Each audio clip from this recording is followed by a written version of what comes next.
Welcome aboard this week's podcast of Dudes Dish Disney. Get ready for amazing attractions across America. Beer halls and bar rooms, banquets and beverages, a collection of characters and colleagues. No cupcakes. It's Dudes Dishing Disney. This episode of Dudes Dish Disney is sponsored by Magic Vacations. Magic Vacations. Discover the magic of travel. And now your hosts, the dudes of Dudes Dish Disney.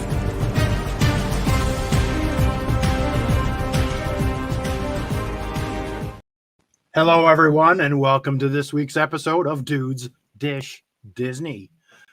Joining us this fine evening is our producer and resident tech dude, Jonathan. What's going on, guys? Also joining us is our co-host, Ryan. He is the number one Disney dude. What's up, dudes? And I'm Congo Carl, former Jungle Cruise skipper, here to guide you through this week's episode of Dudes Dish Disney. Welcome aboard, boys. Welcome aboard. We're talking attractions tonight.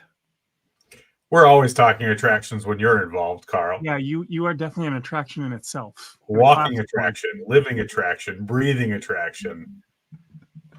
Well, it doesn't matter how you attract as long as you do attract on Disney. Is everyone having a good Friday night? Yeah, I feel weird doing this on Friday because, it's normally Wednesdays and I might, have one drink here or there. And now it's Friday and I'm like, let's get ripped up. Let's do this the right way. Cheers. Cheers. Cheers. What's everyone drinking? I am keeping it in the Midwest with a line in Kugel's Summer Shandy because summer's almost tapped out and I got to clear it out of the fridge. Yeah, I've got a Cisco Brewery's Wandering Haze because I got a pack of beer that needs to get drinking and it's starting to get old. Yeah, there's nothing worse than an old hazing, You would know. You lived through the 70s. Yeah, I mean, you're from the time when it was completely acceptable. So that's right. And partly responsible for them. And I'm just drinking a little bourbon from down the road at a local distillery. So cheers, dudes. It's good to have you. So look after the success of last month's live broadcast, we thought we would keep going with a certain common theme and talk about some of the great attractions that are no longer at the Walt Disney World Resort. The attractions of the past, the attractions of the things that we miss, and maybe some that we're kind of glad they're no longer around anymore, and we like the replacements better. So we thought we'd have a little chat tonight, and if you're listening on our podcast, it's okay if you're a little late to the party, but for those of you who are live, with us on YouTube, feel free to jump in, participate, ask your opinion once we get to the attraction that you have some thoughts on, and we're happy to take your input as always. So to kick things off, we thought we'd start with the original, the OG, the one that was really caused all the kerfuffle, and it was the first original ride when Disney decided to replace it with something else, and that is Fantasyland's Mr. Toad's Wild Ride. Okay. Wait, let's go back to that. This is so old that it's in 16-bit graphics. Yeah. Let's be honest here, guys. When Carl gave me this image, I pulled it in to try to clean it up and make it look nice, and I just said, forget it. This is so old that there's no way, and the nostalgia on this alone says everything. So it was uploaded from a Polaroid taken out of the camera. I swear it really was. I mean, the tiny image that the original file of it looks really nice, and now I see why it's so tiny and grainy and nasty. So, yeah. Right, yeah. So there you go. Because this was back in the early 90s, late 80s, early 90s when they changed. I don't actually have the date. Shame on me. It's interesting how Fantasyland has changed, right? Their whole demeanor and everything, because this sort of a carnival atmosphere front was part of the theming of the day. You know, it looked like troubadour tents. You were at a jousting match, and all these tents were coming out of the castle, where you could go into these attractions. But yeah, so that started it all. And for those of you who don't remember, there were protests on Disney property. It was an outrage. And I think what's so amazing about that to me is, of all the Fantasyland dark rides, it was the one that had the least animation, the least sort of in-depth Disney feel and look to it. It was, you know, basically wooden cutouts that were painted, right? And it wasn't anything 3D. There wasn't animatronics. It wasn't set to score. It was more like a traditional ride-through funhouse that you could see in anywhere in the world. And there was an outrage over it, which was quite something.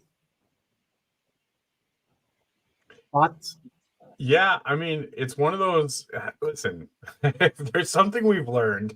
If I hadn't learned this before we started doing this podcast, I've certainly learned it since, which is there's outrage over anything that anybody touches at Disney World, period. Right? True. It doesn't matter what it is. Somebody can take away Jack's Num Num cookies, and somebody's going to have a freaking heart attack about it, right? Like there's just that aura to it, and I think part of that is, you know, you're messing with people's memories, right? You're messing with people's memories. You're messing with people's nostalgia. So even if it was just this basic cardboard cutout kind of attraction, somebody somewhere thought this reminds me of my childhood, right? So to me, yeah, it definitely is nothing special. It's still nothing special in Disneyland. If you really want to go see it, you still can there. But you know me, I'm a big fan of what replaced it. So even though it's the same track and not much is different outside of that, right? I'm a big fan of what replaced it. So I'm good with it. Yes, Ryan. Tell us a little bit about, for those who don't know, what replaced it. Well, it is now the Adventures of Winnie the Pooh. So you know, listen, it's a classic ride still.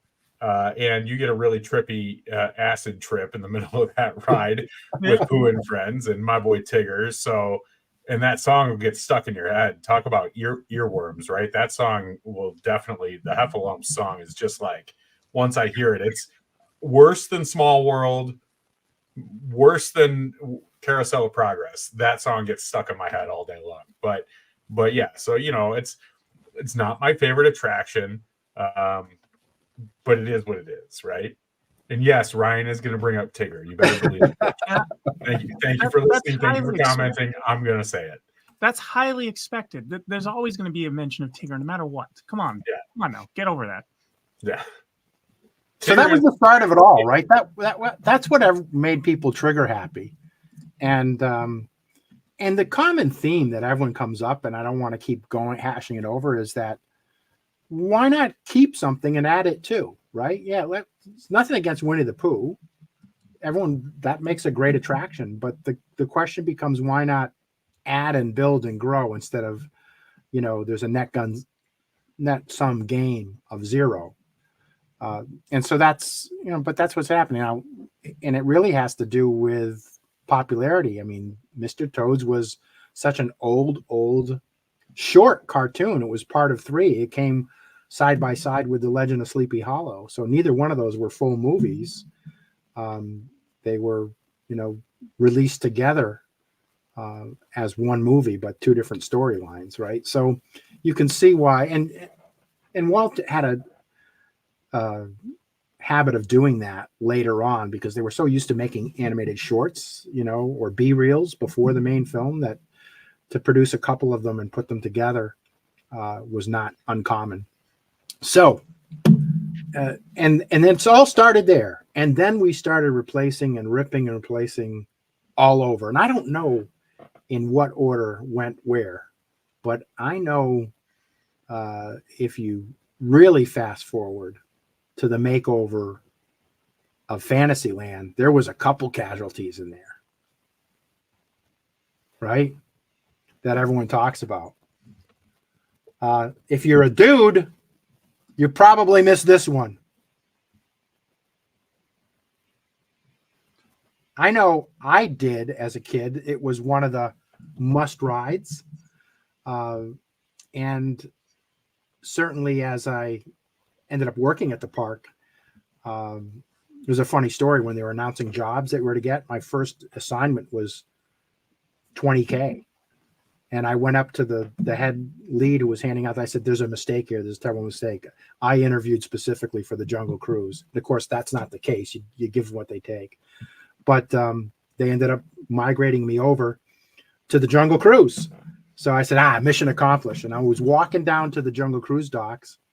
And they said, you know what? We need 2 of you to work the last couple of weeks of the summer in the Swan boat. So why don't you go over there? And I'm like, I'm 2 for 2. It's like destined, not to spend time there. But 20,000 Leagues Under the Sea, I think it's one of those attractions, like so many, that it was certainly timeless, but it was full of headaches for maintenance and Imagineers, etc. Right?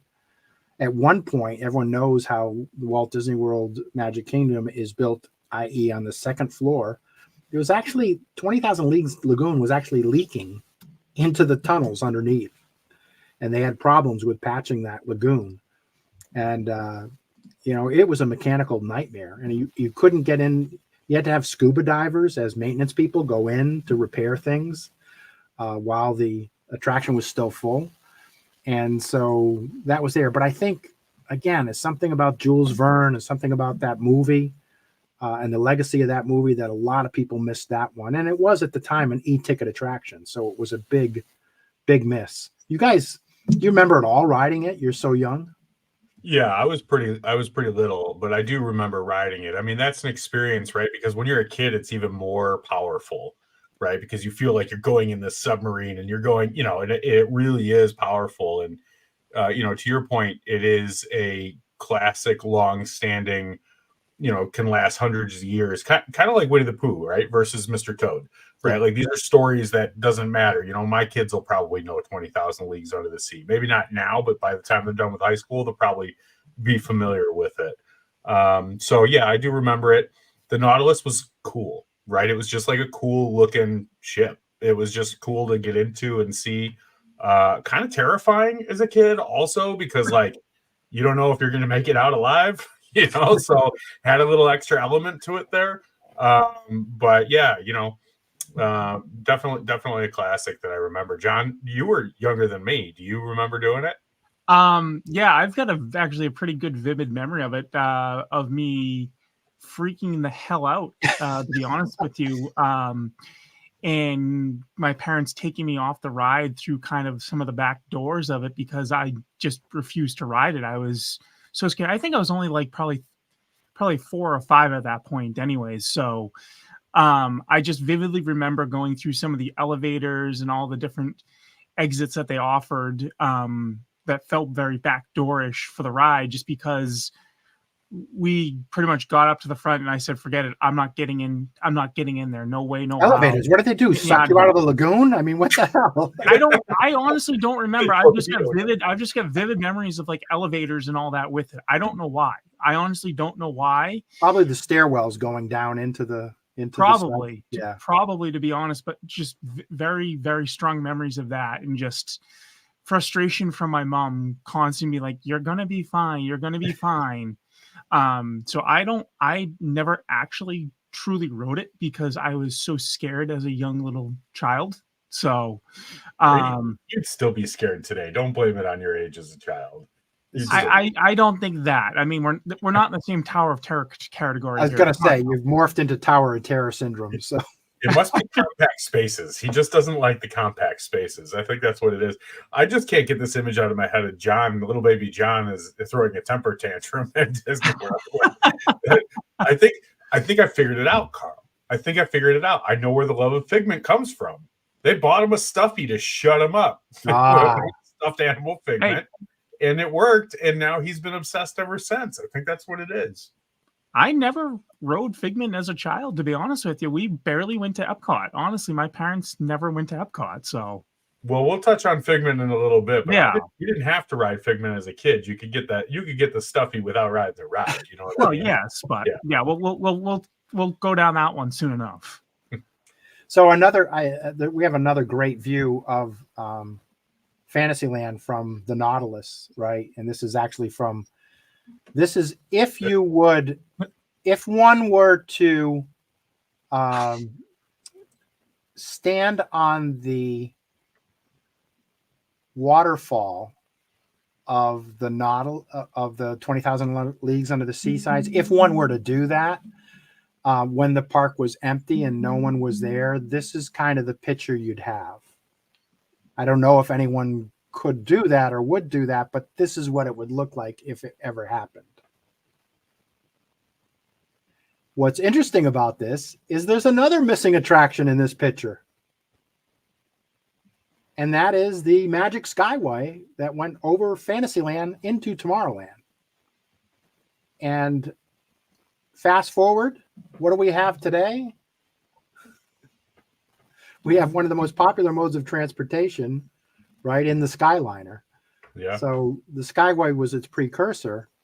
What I loved about the Skyway is taking that as a kid and looking down at all the attractions, the kinetic energy that you saw of, at that time, Dumbo, the teacups going on, people walking around, the Nautilus, the carousel, everything. You got great views, the backside of the castle, all of that, those views from the Skyway were fantastic.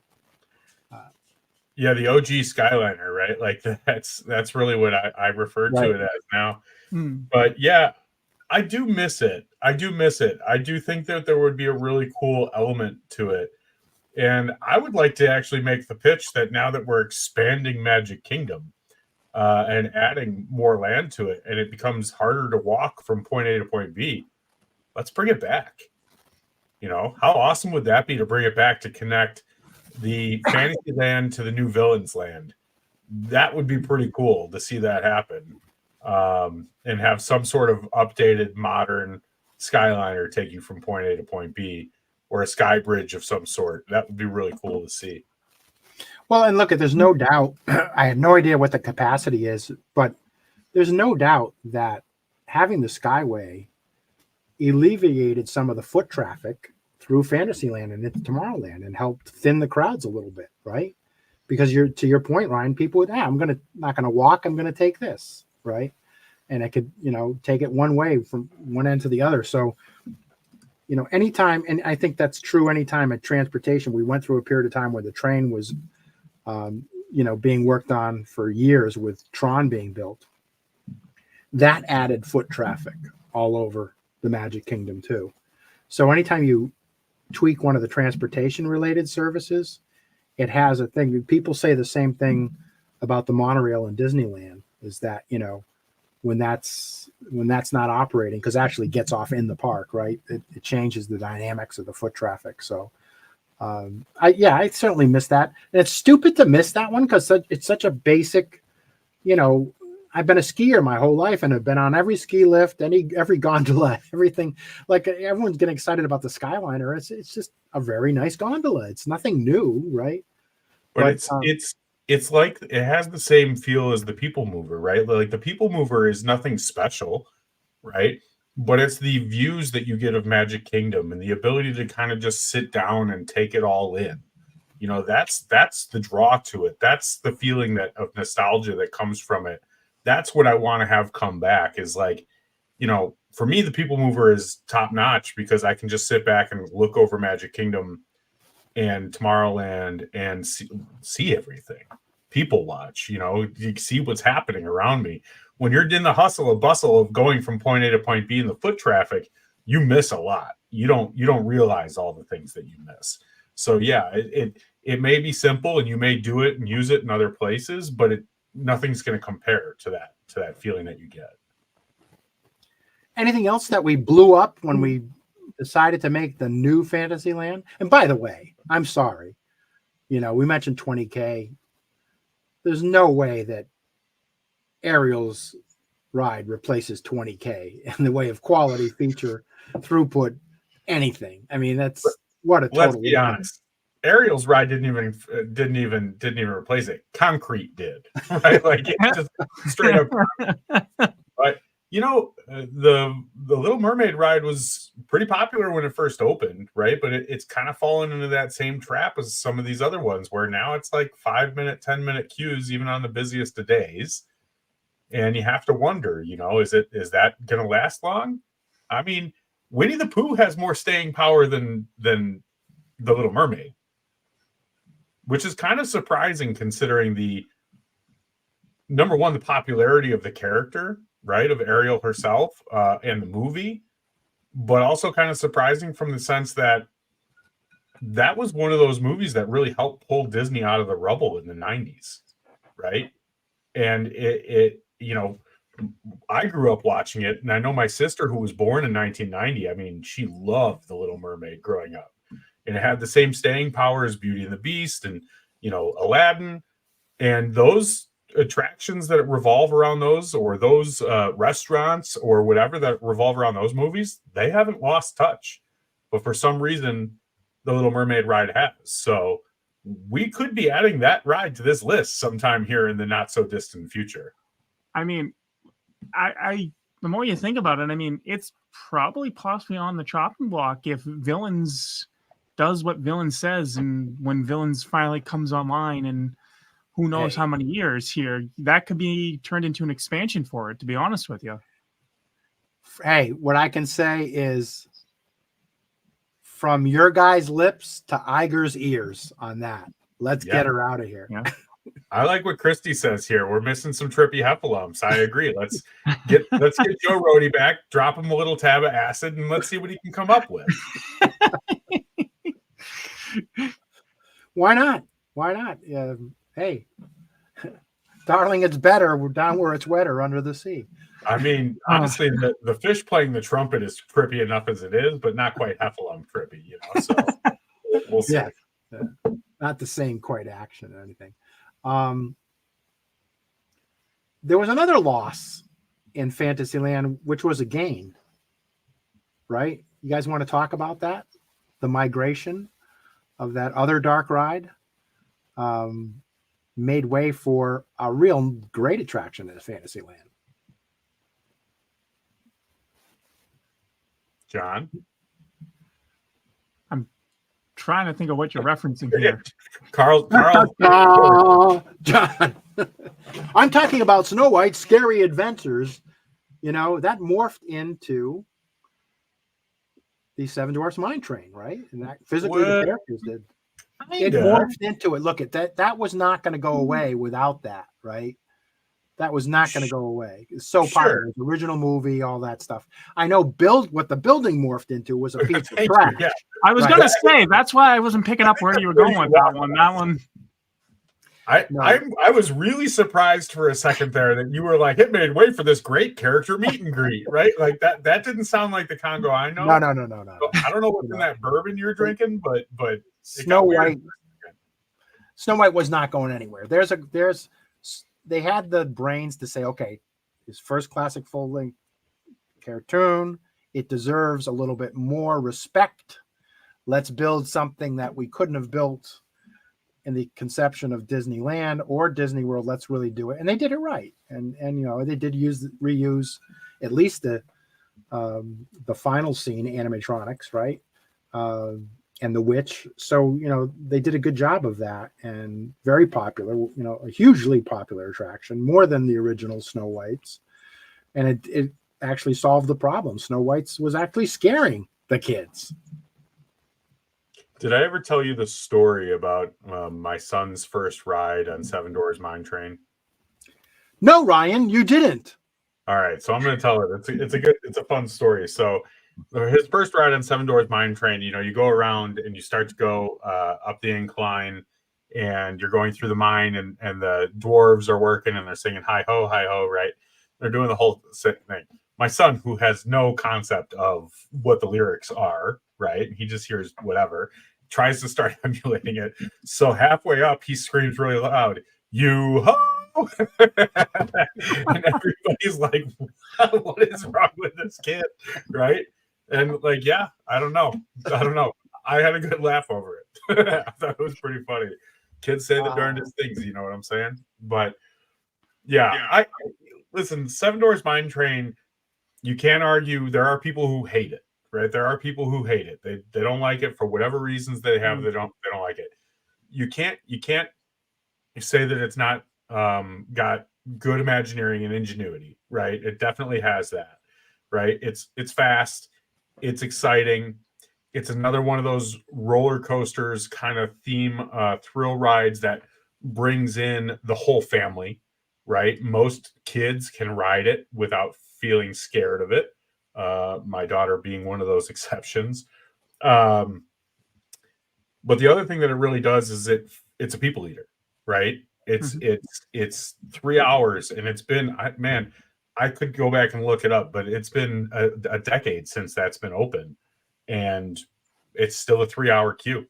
You know, it's stood the test of time. It's still well loved and adored. It doesn't break down too horribly often. It does break down from time to time, but it's not like, you know, Rise of Resistance that breaks down constantly, or Test Track, right? So, I mean, all in all, yeah, you're right, Carl. When it comes down to it, getting rid of, you know, Snow White's ride and turning it into the dark ride and turning it into Seven Doors Mine Train was A+ move. Brilliant.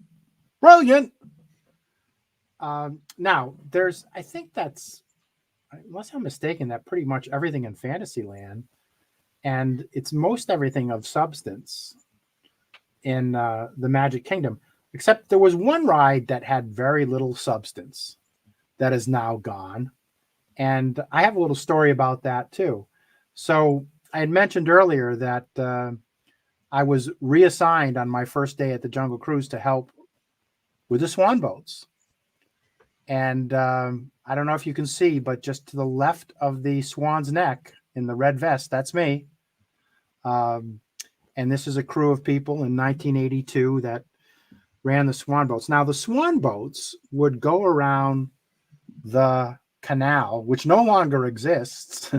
And the swan boats were long gone before the canal existed, you know, but actually underneath the bridge to Cinderella's castle and around the moats and around the Swiss Family Robinson's treehouse in Adventureland, and then all the way back to Main Street. And it was touted as a nice alternative to sitting on a park bench, and really didn't have much of spiel. The spiel was about the attractions in the other land, so it was really kind of like a classic tour guide thing, envisioning that if you hadn't been to that land, oh, maybe we should go visit it, because I was just intrigued by what's there. So we were there in the summer, and it closed, you know, it was one of those rides they'd open up when the park was really busy. So when it started to thin out and the crowds, you know, were back to school and stuff, they started thinned it out. And so we were in charge with actually closing it down for the season and putting it into mothballs, if you will, until it would come out the following spring. Here's a picture of myself. We're pretending to be drunk. Pretending. Yeah, I don't know if you're pretending there. I know, but we were pretending to be drunk. It was, all these pictures were shot the same day. I mean, the acting is fantastic, because I've seen you at Epcot look just like that, where you were actually drunk. Same hat. Yeah. Weird. Right. We were part of the Main Street Transportation Company, which was the same as the bus, the omnibus, the fire truck, the Surreys, the streetcars, etc. That's why we had those goofy polyester outfits on. And then we actually, for the summer, in this picture again, talk about grainy, closed it down. That's me standing up on the guardrail, taking the sleeve to close it down for the season. And the sleeve just went over it, was tied around the back, so no one would see the sign and go, oh, and that kind of rusty looking balcony is the queue for it in the back there. So that's the final day of that summer. The interesting thing is that when it was supposed to reopen the following spring, they never reopened it. And they said, oh, well, we'll open it the following year. And they didn't open it the following year. And they ended up closing it for good. There was mechanical reasons. There was a lot of reasons. It was a bare maintenance. Dick Nunes was the person who invented the guideless track underneath it, and it didn't work very well. But we didn't know at the day, and I certainly didn't know, that I was closing one of Walt Disney's attractions forever on that day. It only came to fruition years forward. So there you have it, folks. A little bit of Disney history that I didn't realize I was involved in, but ended up being responsible for closing the Swan boats. I actually think they planned on reopening it until they had the OSHA violation of you standing on the railing trying to close it.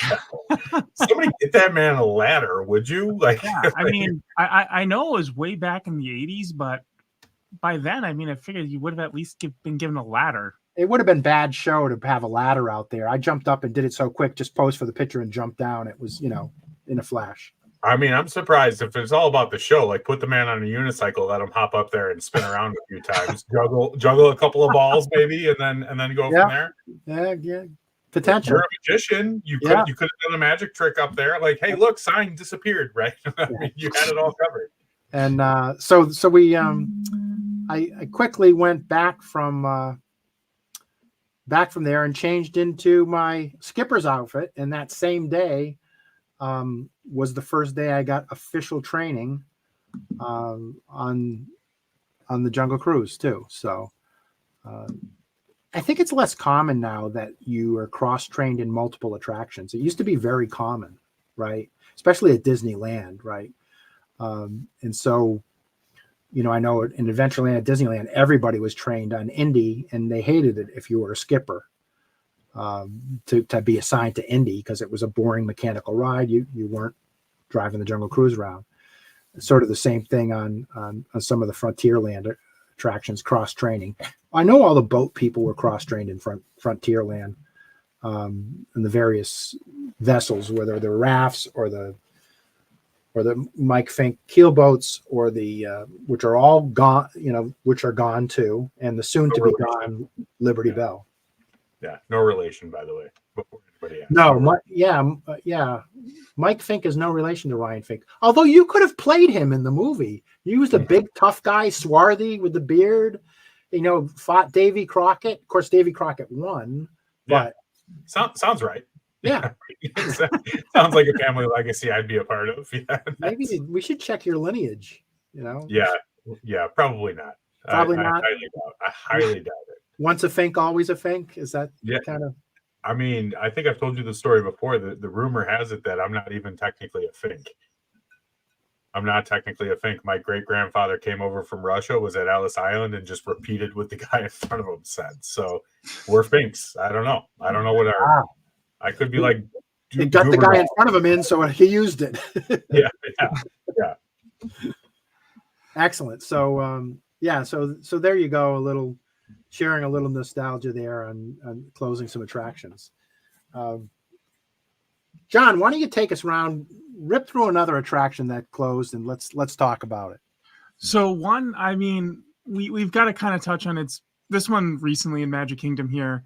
We got to touch on Splash Mountain. I mean, let's just be honest here. I mean, that one has some classic history that makes so much sense. When this one opened, I mean, people loved it. They loved it till the end of time. Unfortunately, I mean, just because of being a little politically incorrect, we got the revamp on this one. I mean, I personally have yet to ride the new layover here with Tiana yet, but Splash Mountain was Splash Mountain. It's a classic. I mean, that is one that you say Disney and everyone thinks of. So, this is one of those situations where I think it's something that as Disney fans, many of us need to learn, right? It's okay to miss the old one and not hate the new one as a result. You know what I mean? And I think regardless of whatever the reason or the logic was to get rid of Splash Mountain and bring in Tiana's Bayou Adventure, right? Splash Mountain's a classic. It was amazing. It was super fun. It needed a refresh for whatever the reason. But there were no people showing up in the queue for it until they said they were going to get rid of it, right? So it was time. That's the number one indicator, just like what we talked about with Little Mermaid, right?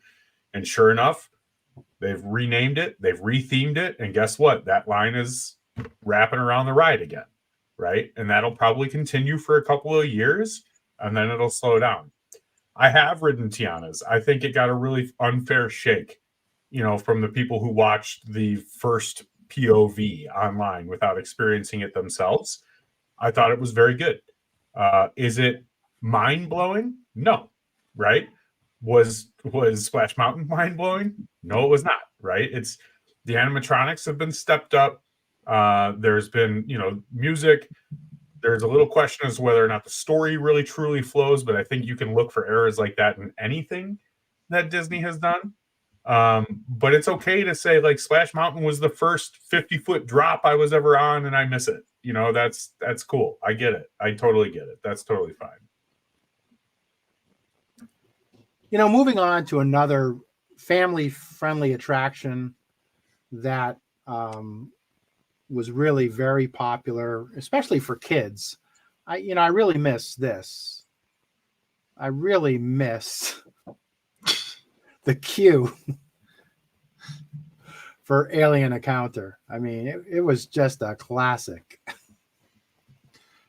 Yeah. Am I the only one that misses this attraction? Yeah. Let's hear from our listeners. Do our listeners miss Alien Attraction Alien Encounter as much as I do? Here's the thing, right? If I miss Alien Encounter, it's only because there's nothing there now, right? like there's just nothing. I'd rather have a bad attraction than no attraction at all. I think that's why I miss Stitch, because that was the bad experience. I mean, that was just an overlay of the bad attraction. That was just here's the $20 fix. Here's some duct tape, and let's try this. I mean, that was literally, let's be as cheap as humanly possible fix, which it wasn't a fix. All right, let's go with this, okay? Because this is exactly what I want to touch on. Yes. Nicole says, I may still be traumatized from riding it as a child. Now I like it. Yes. My little sister was like 8 years old when she rode it, and she would not do anything horror related for the rest of her life after that. Traumatized is the perfect way to describe what that did to kids, which means it had no place in Magic Kingdom, right? It had no place in Magic Kingdom. But as an adult, part of the fun with riding it was hearing the kids freak out and scream after the special effects came on. I mean, maybe that's a little cynical, but I mean, that was kind of the... Oh, no, cynical's perfect, right? Because as a child, I was fine. My sister, I thought, was going to crap herself, and my father was laughing, so he'd be right in line with you. But I also changed my opinion of my father that day, right? I was like, you're an asshole, right? So like seriously, let's be honest with you. Now, it was an interesting concept, and honestly, the technology was phenomenal. Right, that's actually what made it. Nicole says part of the trauma is her father laughing. Congratulations, you've done that to your children as well. Right. But part of the technology is part of what made it horrifying. Right. So mission accomplished. Right, but maybe a little too much. I have to believe that even if that attraction was kept in good standing and it was still around today, it would be like Mission Space, right? You'd get one idiot who's never been there before who's like, oh, check this out. Why is it line? Right? They'd walk right into it and they'd regret it and they'd have complaints. Could you imagine in today's society the way people complain about things going on that attraction, not knowing what it could do? Right? People still walk into the Bugs Life thing under the Tree of Life, not realizing how bad it'll scare their children and get really mad. And there are signs everywhere there that says, like, this may scare young kids. That attraction would literally have the Karens going nuts. They would just let's be honest, that was on steroids of what that was. I mean, from the first time I ever rode that, I was a 20-something-year-old. I had no idea what I was getting myself into, let's be honest. I sat down on that. I was literally, what the hell are we doing here? What the hell is this? This is at Disney? This doesn't belong here. This makes no freaking sense. He went and bought himself. And that was with Stitch. That was when Stitch was there. That wasn't with the actual original ride. John squeezed his Figment extra hard that night when he went to bed.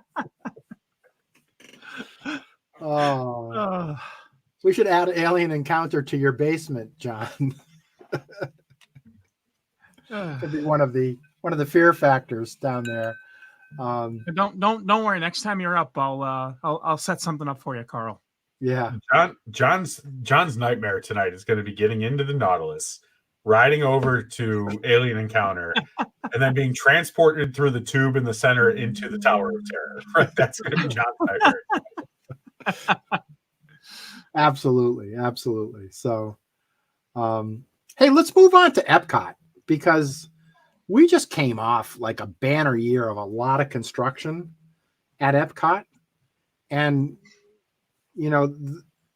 fortunately or unfortunately, the stuff that was all changed and demolished wasn't really, there was only one headliner that pivoted to a better headliner.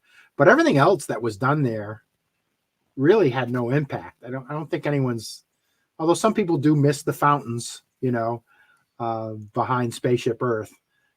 That project tied up Epcot for a long time, but it's these other events before the 40th anniversary and reconstruction of Epcot that really are the ones that I think most people miss, and the ones that are more controversy, right? I mean, you got Mr. Toad's Splash Mountain, and there's one other attraction that comes to mind that people get passionate about and are still crying that it's not there. John, you want to?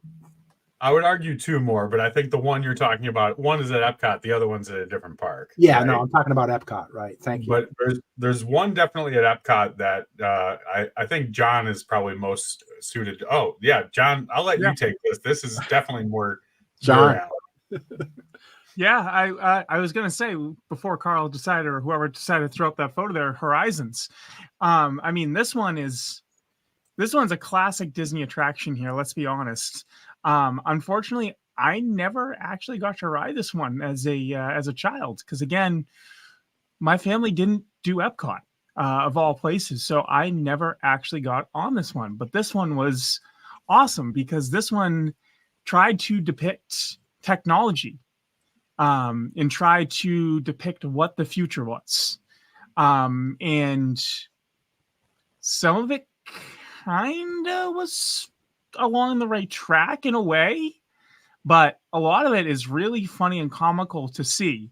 I mean, it's very much out of the Jetsons of what a lot of it is, but it fits the time of when this ride was made and all that. Let's be honest. I mean, in every video I've ever watched on this, that would have been a fun ride to be a part of and look at what they thought things were going to be. Was it time to go when it went? Absolutely. But it's a classic Disney attraction, and it still has a crazy following. There's people that follow the soundtracks, to be honest with you. Yep. I mean, I see a group pop up on Facebook, and I'm scrolling through Facebook that's literally constantly remastering the tracks, remastering videos, everything from that attraction. That's one of those attractions that you wouldn't expect that, but man, that cult following is a cult following, and it's crazy. I think one of the reasons is, so when Horizons originally opened, its sponsor was GE. And GE was the original sponsor of the Carousel of Progress. And a lot of it has the same look and feel of that. The first half of the attraction that you ride through, right, has that same look and feel as that, but on steroids. You know, you're in the desert, you're in the outer space, you're in the bottom of the sea, and it really had that, especially because it precursors with that sort of Jules Verne vision of what the future is, and then transforms to what it really is, right? And then, you know, the space, what's the word I'm looking for? The satellite spaceship that's upside down and the kids walking upside down. in, those kinds of images are, especially you're young, they're very vivid, right? And it was very well done. What I didn't like about that attraction, because I wrote it, now that came after opening day, quite a few years, right? But subsequently, when I wrote it, what I did not like about it was the ending. And a great concept for the ending: choose your destination, choose your ending. But the execution of that, with these boards that flipped on and this little movie they showed you, was awful, and the quality was awful, and it was anticlimactic to what was a good attraction. The concept was great. Is you're four of you in a part that car, and majority rules, and it picks the sea, and so now you see a little video of like you're on the sea. It's the same poor quality that exists on the finale of Spaceship Earth right now, right? Those cartoons that come with your picture in it, and it half works half the time, and it's really so they miss. So that part of it I really don't miss, because why do you put all this great artwork, design, set design, 3D animatronic, great visuals, and then end it with something that you could see at Six Flags? I don't get it. But so that was very disappointing, and for that reason I don't miss it as much as the fanatics do. And I was very highly anticipated of its replacement. Now, unfortunately, its replacement never gained the thrill factor they hoped and the following they hoped, and I thought for sure it would. And you ask yourself, is it because of the folks who miss Horizon so much, or was something lacking in, Space's pavilion?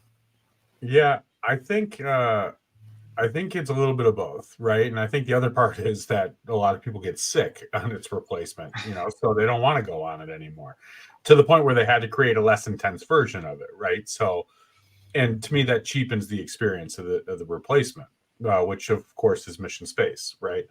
I think what we're seeing over at Test Track right now, right, is kind of a revamp back to the early days of Test Track. And we can talk about that more in a minute.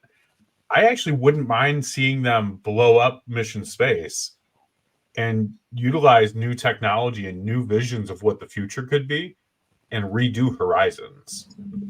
I actually think that would be really cool, and have that choose your own adventure at the end. But with today's technology, you could probably make it really cool. Build in some AI so that it's constantly changing and evolving, right? Could you imagine AI's place in an attraction like Horizons?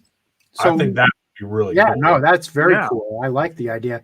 But here you go. Space is not going anywhere because they just added 220 to it, right? So why wouldn't you do that at the deadbeat Wonders of Life Pavilion, which they were going to do the Play Pavilion, and it's closed, and it's right next door. Sure. Bring back the newer, improved Horizons, right? You do that too. You would have a huge following, right? You would have a huge following. Yeah, I'm fine with that, right? If you want to keep Mission Space, but my guess is Mission Space is going to be one of those attractions that's going to be on the chopping block pretty soon, right? It doesn't draw. There's not huge attraction to it. Most of the people who are fanatics of Disney don't even want to go to it, right? And again, you get some people who have never been that are like, oh, let's do this. And then they spend the rest of their day vomiting, and they realize that was a bad idea. The first time I did it, the whole waitlist sensation, I can remember being in it with my wife, my kids, and everyone feeling like, whoa, it was so cool. Yeah. And nobody felt any of the worse. And that was the intense version, right? And I think, and so I have a very fond memory of that. And I still continue to ride it occasionally. Let's get you to ride it after you've been drinking around the world and see what that's why I ride it less. That's when I think we need to change your opinion on that one. Right. That's kind of why I ride it less. I was going to say, I've never seen Carl ride it, but that's also because I've seen Carl 18 drinks deep, right? I've got multiple times. I thought about it early in the morning, our last trip when we were making our way around. We only had, I think, France in us at the time, but we had pressing things to do. But yeah, so anyways, there's that, right? And so Ryan mentioned this beauty. Oh, but it's coming back. Or is it? Kind of. Yeah. I mean, World of Motion was, again, super popular, and Test Track obviously followed it. and so popular to the point where they are bringing it back. They're at least throwing a nod to it in the revamped version of Test Track that's undergoing refurbishment as we speak right now. And well, maybe not at this exact moment, but they're working on it. So did your watch tell you that it's happening, Carl? I didn't know what kind of magic watch you Half had. pass Test Track. Yeah. Fast Test Track, a quarter to World of Motion. So I think it's really cool that Disney did that. I think it's really cool that they're throwing that out there and that they're saying, hey, listen, right? We've heard you, the fans, that it's been a long time since we've had World of Motion and you're still clamoring for it. We're going to give you a throwback to it. Let's see what happens, right? Let's see what happens when they actually bring it back. But I think it's pretty cool that they're at least considering that. And we know, what they demolished and everyone wants them to bring back. And I was very surprised that they're investing in Test Track in that manner when everyone's crying out. Are they crying out, Jonathan, or are they pleading? What are they doing? Or are they bawling their eyes out? Or are they just squeezing their stuffy? What are they doing? Squeezing a rainbow out of that stuffy, you know what I'm saying? Hey, I mean, teach their own in that case. I mean, there's a demand. I mean, let's be honest. There's a demand for people that love Test Track too, myself included there. But the most current version of it, it lasted 2 or 3 years, and then, bring back the Test Track dummies.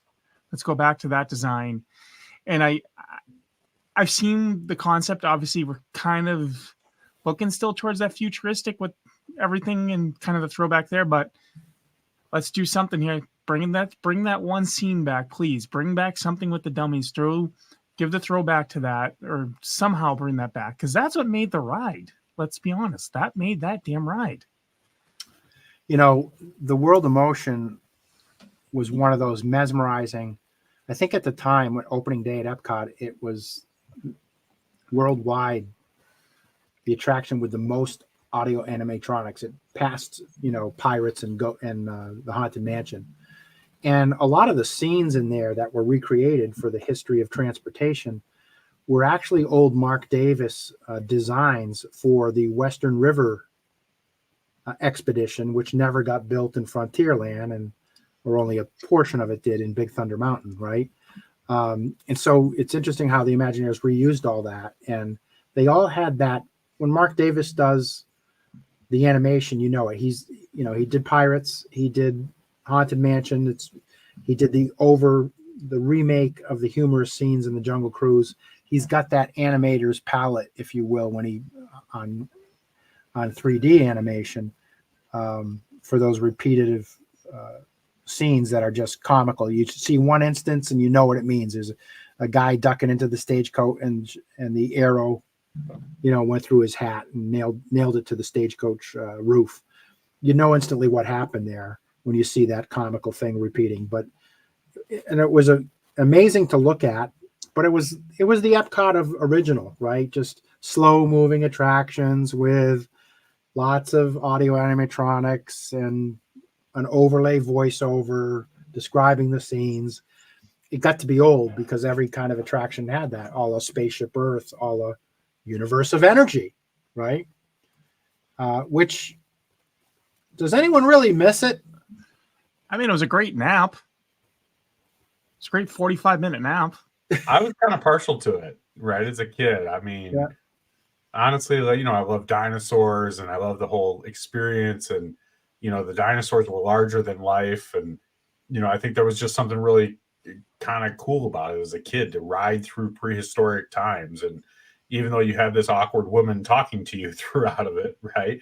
Who's she's funny, especially back then. Ellen was at the peak of her of her career, and maybe not the peak, but she's certainly on the rise. But no, I don't miss it because what replaced it is superior, right, to anything that's at Disney, period, much less the ride before it. But yeah, I don't miss Ellen's either. I miss the original. Yeah, I mean, Ellen's was really more the time frame that I remember, right? Yeah, But same here, honestly. yeah, do I remember the original? Yeah, a little bit, but I remember Ellen's version of it more, just because of my age frame. But you know, I try not to live through POV videos. I try to live through my memories, and my memories are more of Ellen. With that said, right, one way or the other, I did think it was an attraction I looked forward to when I was there as a kid. I did. It was 40 minutes or whatever it was. It was a Yeah, it was long long, time, right? right? But I did look forward to it. I think I get a lot of inquiries from, you know, potential clients or family members that are going down that want more stuff with dinosaurs, you know, and truthfully, the only option for them now is something that's going to scare the crap out of most of them, right? Which is going away also at this Right. point, you know, and I think we could use a little more dinosaurs somewhere. You know, it's a family friendly, kids of all ages, you know, love dinosaurs. They always have. That's why T-Rex is so popular at Disney Springs, because it sure as hell isn't the food, right? Right. It's the environment. So I think they hit it right when they had it there. I have no problem with it being gone because I'd take Guardians any day of the week and 12 times on Sunday. But yeah, I do miss it. Yeah, I mean, the original one had 2 full scored theme songs that were very catchy, and I think it was at that time like 48 minutes long. It was crazy, but people would wait up in it, and between the queues and the multiple sections of the ride, it really took a lot of foot traffic off of Epcot. So, I mean, we've been saving the most important loss for last, and I want to hear from some of our listeners here. We miss something. You know, you miss it a little bit and it's one thing, but when you miss it a lot, you really miss it a lot. Carl, why don't you tell us how you feel about it? John, why don't you tell us how you pronounce it? Yeah, we're not going there. We'll leave that one alone, okay? No, John, tell us a little bit about this attraction. What's it called? Yeah, we all know it's wrong, but I've been calling it Maelstrom, which is completely wrong. But Maelstrom! Somebody get the dollar bills out. It's like the thunder from down under over here. That's oh it. God, That John. is not family friendly, Jonathan.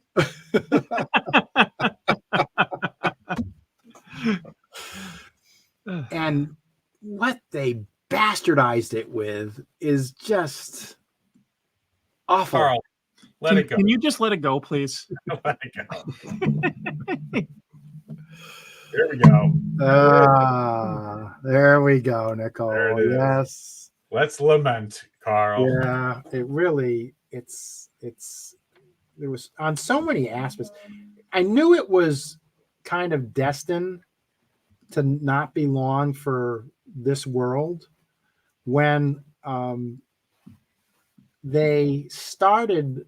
At the end, there was a little brief film, and you get off the boats and you went to a small room, and it was like 180 degrees film. And when they started opening both the entrance doors and the exit doors to that, so people could kind of walk through it and blow through the movie.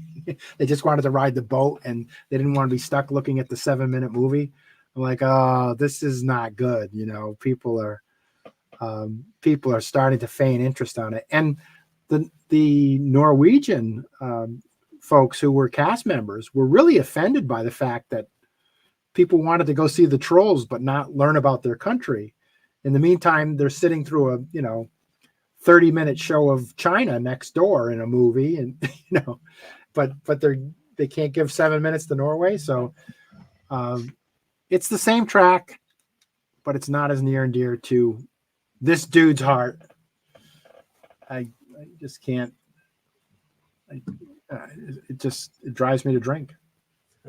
I wonder now. Listen, we all know why they went with Frozen, right? And again, just like the other rides, they must have done something right because it still has a queue that's extremely long.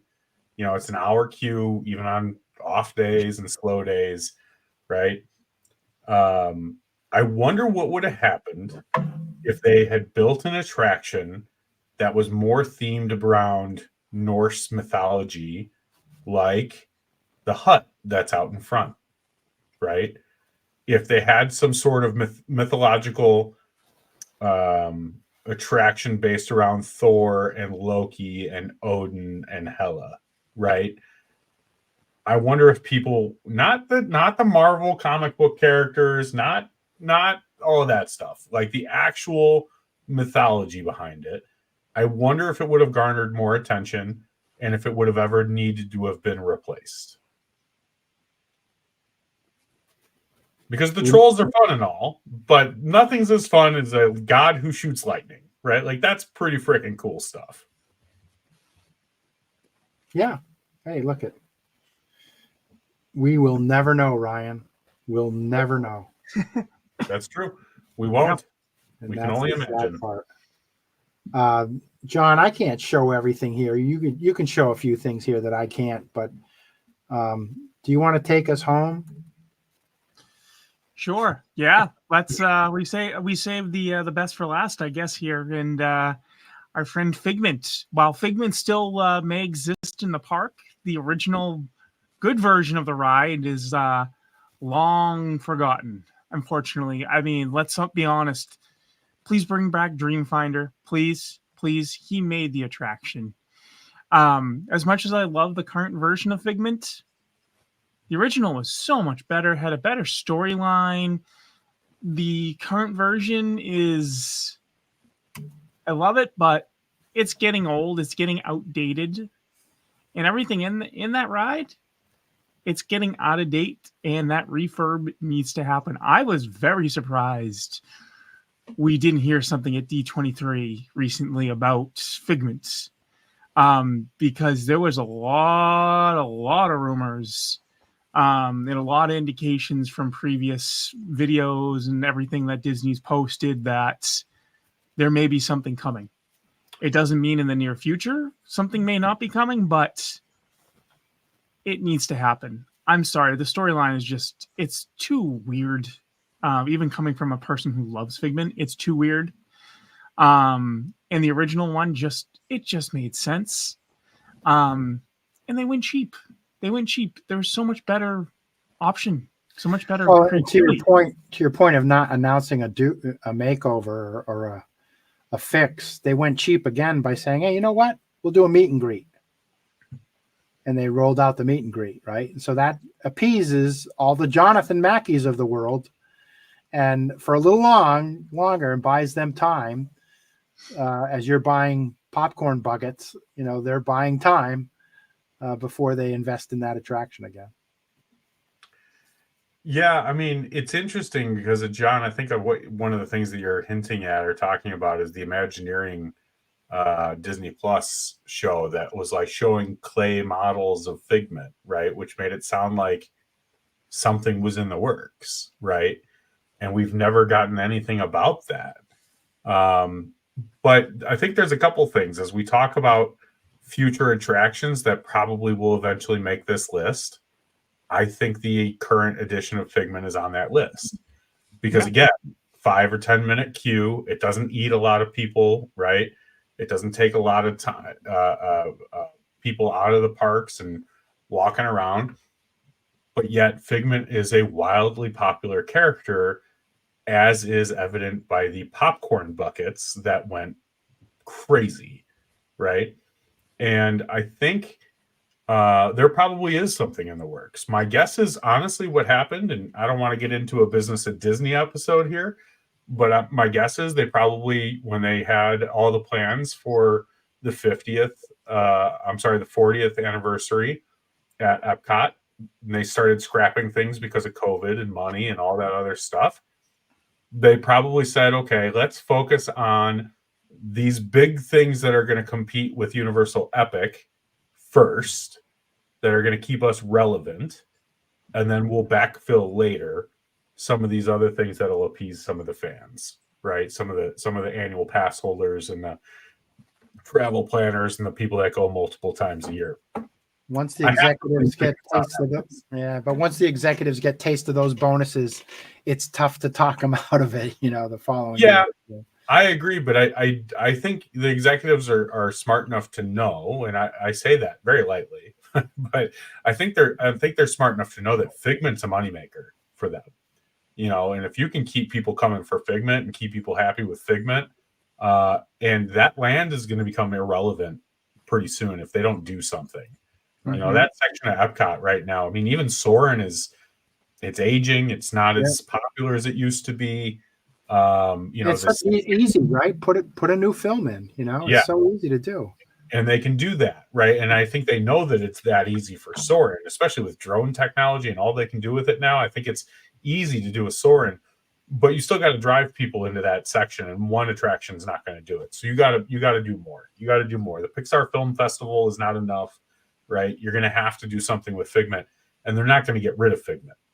That's an IP they created successfully for a theme park. They're not going to get rid of it, so they're going to have to revamp it.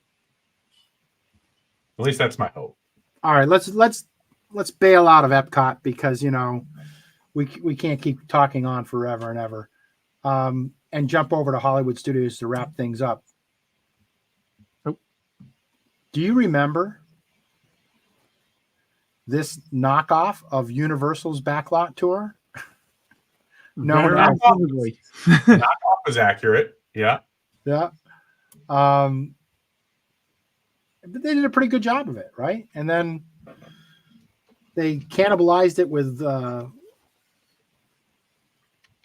live action motor car stunts, right? And that didn't go so well. And no one can really argue that they didn't make a real big investment and replacement in what's there now, right? And what's there now is extremely more popular than what was. But I think Ryan said it earlier. It's what we've learned. It's nostalgia, and people get tied to nostalgia, right? And you can't build every theme park. Hollywood Studios is really boxed in by physical roads, right? That's the problem for expansion of Hollywood Studios.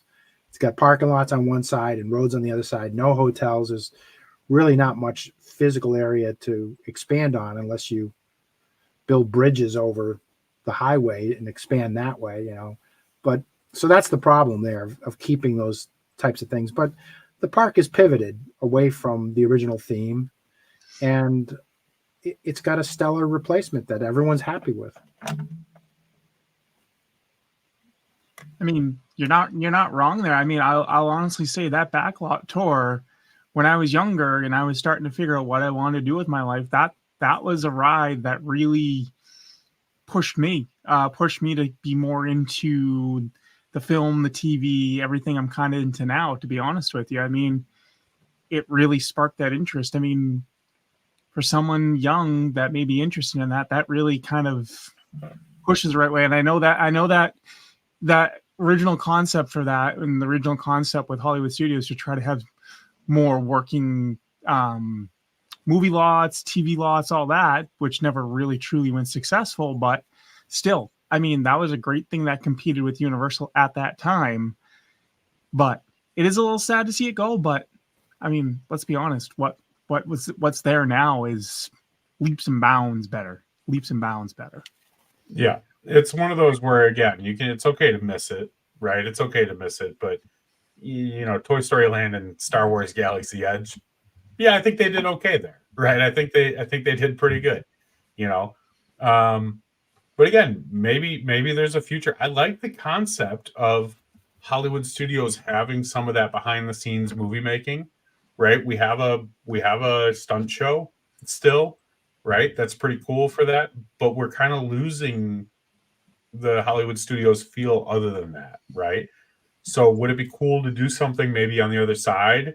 Where Animation Courtyard is now, where they could do something like, they used to have like the water effects show as part of that. Yeah. The walking tour. Yeah. Would it be cool to do some of that kind of stuff back over in that area? Yeah, that would be cool. It'd be better than the Disney Junior Dance Party and 4 random character meet and greets that make no sense there, right? Or even if you turn over, the Star Wars area over there and turn it into more of a history of Disney filmography and Disney Studios, would be kind of even cool to see there too, right? But they have a little bit of that already too. I don't know. don't miss it. I think it was cool. I'm happy with what's there. So I guess I don't really have much more to say about it besides that, other than to point out that, yeah, it was a thing. You know, No. that was also at MGM Studios, which technically doesn't exist anymore either. Right. You want to talk about bringing something back from MGM Studios? I want to see the Ninja Turtles come back as character meet and greets. This is what everyone wants to see come back. Yeah, I mean, that would be nice. I don't ever see that coming back because that involves a lot more manpower. Yeah, I mean, it's missed. Talk about, look at a good attraction has replaced it, but it's not really equal in cutting edge and groundbreaking and thrills and excitement. When this opened, as a Jungle Cruise skipper, I was always envious of the cast members here because I thought it was more involved and a cooler job than being a Jungle Cruise skipper. Whoa. If you got to work on Wow, that, that's saying so. That is saying something big time right there. absolutely. You think about what they did, the roles, and they interacted with the animation, you know, because it was scripted and they were supposed to, not like some Yahoo taking a swan dive into the elephant pool. That was not scripted and that was not supposed to happen. But them, you know, being stuck up by someone's, you know, gun pointing on their back was part of the script. And, you know, rescuing the cart at the end of it was a great role. And physically what was involved was interesting. If you read some of the things online and some of the cast members, it was really a cool job. And the people, I think the cast members missed it more than anyone, because I will admit on this attraction that it had seen its time, because what was considered timeless movies in 1986 when the park opens are no longer considered timeless movies in 2020 when it closed and they put in, you know, Mickey's Runaway Railway. I, you know, love Singing in the Rain and Mary Poppins and, you know, Casablanca and Tarzan and Wizard of Oz, but your kids won't grow up with any of that. I don't know about that. I question that. Yeah, I actually think a lot of that is classic. I mean, Casablanca, even though my kids probably won't grow up in it, I mean, that's still taught in film analysis classes and theater classes and talking about the history of film and media. So yeah, I would disagree with you there. I think all of those movies, I don't remember all the movies that are in there, but all the ones that you just named, you know, that I remember, absolutely. I mean, Singing in the Rain, like that's classic scenes that'll never die. That's the classic, movie musical genre of all time, right? They did a really good job of looking at the evolution of film. I'm a media communication major. That's what I went to school for. And sitting in those classes, I can tell you throughout college, like we talked about every single one of those movies and the importance that it had on filmography, you know, and in media today. So yeah, I think it had staying power. I think the biggest problem was that it just got a little cheesy. They could have kept it if they could have just updated this technology, closed it down, updated the animatronics a little bit, updated the when they came out, they were state of the art. They were ahead of Epcot. They were amazing. Like Wicked Witch, everyone was in awe, right? Yeah. And Alien Strikes once again at the Great Movie Ride, right, Christy? Yeah, I mean that was intense. So yeah, I think it would actually be kind of cool to revisit it, right? I think it would be kind of a fun project to work on, like if we were to remake the Great Movie Ride, right? What would we remake it as? You know, something I never thought about before is I wonder how much of them having to close that attraction had to do with the rights to the movies. The MGM catalog was in there, right? It was heavy. If you think about it, there was only a couple of Disney movies in there, right? Mary Poppins, Fantasia. They now owned Indiana Jones. They didn't own it at the time, right? But the majority of that was from the MGM catalog. And then Turner Classic Movies took it over as a sponsor for many years before it closed because they had the rights. Now, I'm not sure who's got the rights now and where it is, but I'm sure that had something. The licensing had something to do with it. Is that these things typically, comes down to that, the money. And it's not like, to your point, Ryan, now, if you look at all the movie logos that Disney has now, it's not like they have a shortage of IPs and content. They could make their own Disney's Great Movie Ride, Especially now that they own Fox. Yeah. Right? Fox is actually a big part of that. They could pull a lot from that. I'm looking at the movies featured in the Great Movie Ride: Footlight Parade, Public Enemy, Raiders of the Lost Ark, Wizard of Oz, Birth of a Nation, Singing in the Rain, A Fistful of Dollars, Tarzan, Behind the Screen, Mary Poppins, Alien, Fantasia, and The Great Train Robbery are listed amongst them. So yeah, all super classic, ride movies, but man, you could build on top of that with, what's happened in the last 30 years. That's what I'm saying. You were talking about how you studied them when you were in college studying film. I'm wondering how much of that would a present day college student studying, how many of those are still included in that same course if they were to take it again, and how much of it is from, 1990 forward, right? Because the capabilities of film and animation and digitization and special effects have leaped, right, in the last 20 years compared to the first 50 years of film. Yeah. Hey Carl, we're going to segue here. Our buddy Theme Park Beer, greetings from Howl of Scream. Last week's podcast talking about Howl of Scream, and yes, Carl would scream. Carl's a bit of a screamer. But kind of funny to have Theme Park Beer join us talking about a topic that we had. So thanks for joining us live today from a theme park. Like, talk about dedication as a listener to the show. Thank you, sir. Thank you. And I know he's having a Dufftoberfest right now. Yeah, at least one. At least there's definitely more than one. Yeah, totally one in each hand minimum.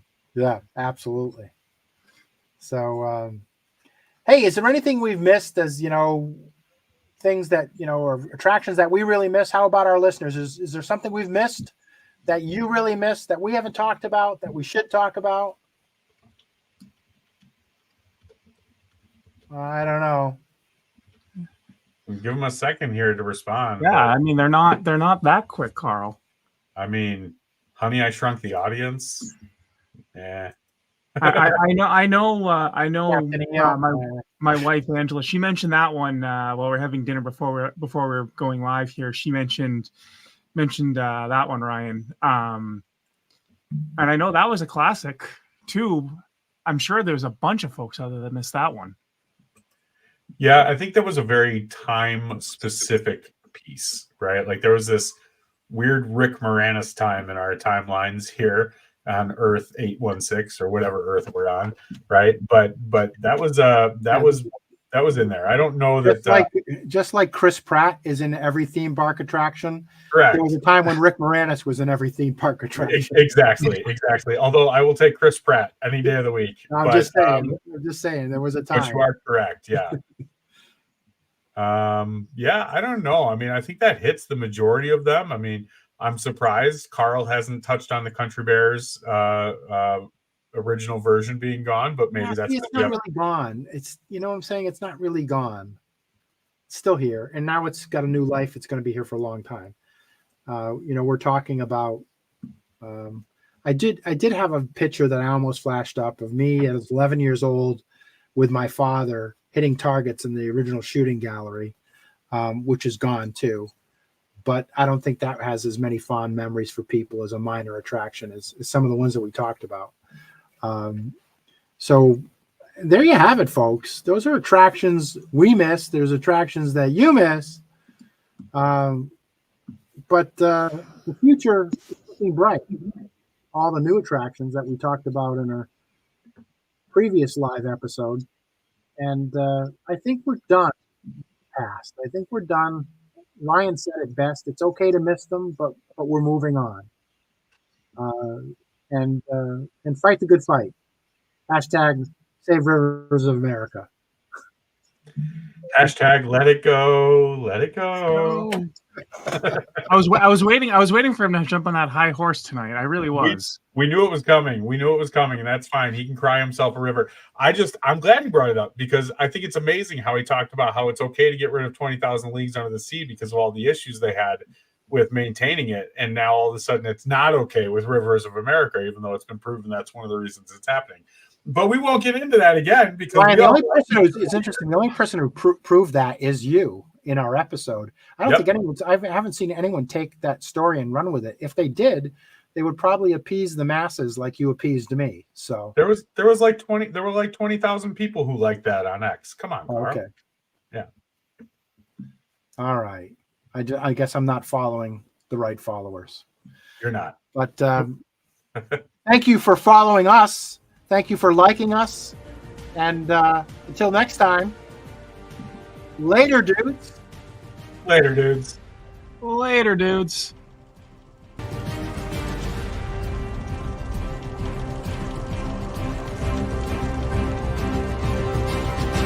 Thanks for joining us for this week's episode of Dudes Dish Disney.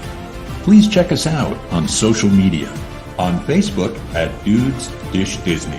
On Instagram at Dudes Dish Disney. On X at Disney_Dish. Please check us out on YouTube. Like and subscribe at Dudes Dish Disney.